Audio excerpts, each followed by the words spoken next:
much? Health Canada says we should aim for about 1,500 milligrams of sodium a day. The daily max, 2,300 milligrams. First up, an appetizer.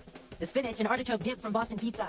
It's our sodium shock #1. I think a lot of people would see that there are some vegetables listed in the name and think, hey, this is a lower sodium option. But when we look at it, there's actually quite a bit of sodium coming from the cheese and other ingredients here. And it's not just the dip. There's going to be sodium in the actual pizza bread itself. This appetizer has 2,520 milligrams of sodium. Boston Pizza says it serves 3 people, so that's 840 milligrams of sodium per person. This is a third of all the sodium you should be having for the entire day, the actual limit. What does that much sodium translate to in salt? Let's see what that looks like in terms of salt packs. Yeah, seeing it in terms of salt is kind of an easier way to understand sodium and all the different milligrams that we're talking about. Yeah. These salt packets are about half a gram each. So this is 4. Give or take. Yep. The amount of sodium in one serving of this appetizer is the equivalent of about 4 packets of salt. That is shocking. It's a lot. Do you think people realize just the appetizers? I don't think so. I think especially, breads, those are often a surprise for people. A big contributor of sodium, but also the small little dip can definitely pack a punch. Time for sodium shock #2. We picked up a roasted garlic Caesar salad entree from Milestones. You want to wager a guess? How much sodium are we talking about in this dish? It's the company that the lettuce is keeping that's the problem here. A problem if you're watching your sodium. Milestone's roasted garlic Caesar salad has 1,590 milligrams of sodium. That's about 2/3 of the daily recommended max. Doesn't leave room for other meals, that's for sure. Let's see what that much sodium translates to in packets of salt.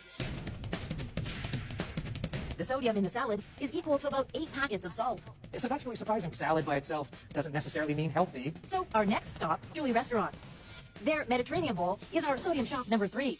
I think that the word Mediterranean may have a bit of a health halo around it. Of course, the Mediterranean diet itself does have great heart health benefits. And we see there are, some great fiber-rich options in there, like the chickpeas, and there's some chicken. But unfortunately, there are some sneaky sources of sodium in there. Whenever you see the word marinade, smoked, pickled, or seasoning, you want to think sodium. The Mediterranean bowl from Joey has 2,530 milligrams of sodium. That's more than the daily recommended max in just one dish.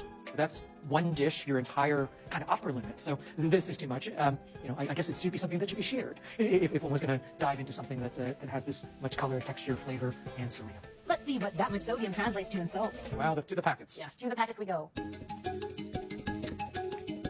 going to be here all day. Yeah. Wow, that's so much. Wow. The sodium in the Mediterranean bowl is equal to about 12.5 packets of salt.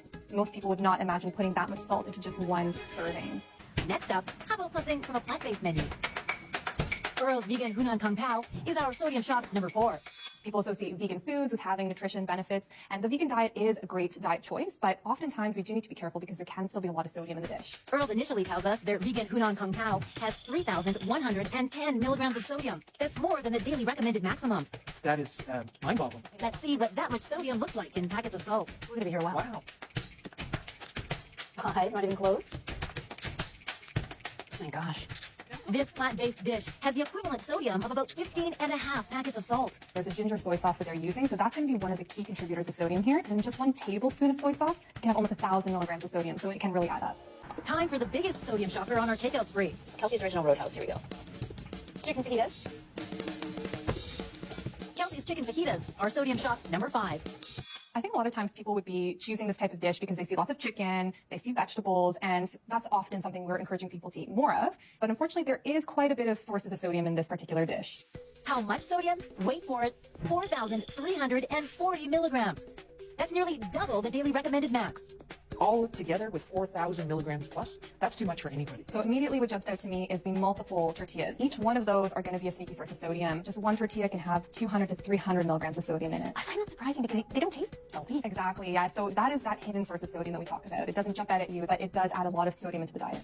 What does that much sodium equal in salt packets? This is going to be a team effort for this one. Packet party here.